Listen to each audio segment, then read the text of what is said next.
ونتوكل عليه. نعوذ بالله من شرور أنفسنا ومن سيئات أعمالنا.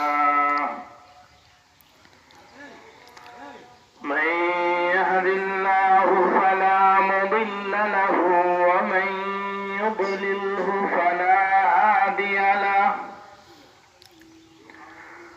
ونشهد أن لا إله إلا الله وحده لا شريك له.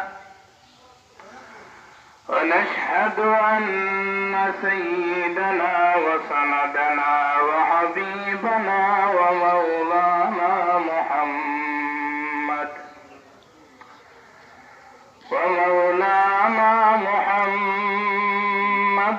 عبده ورسوله. أما بعد فقد قال الله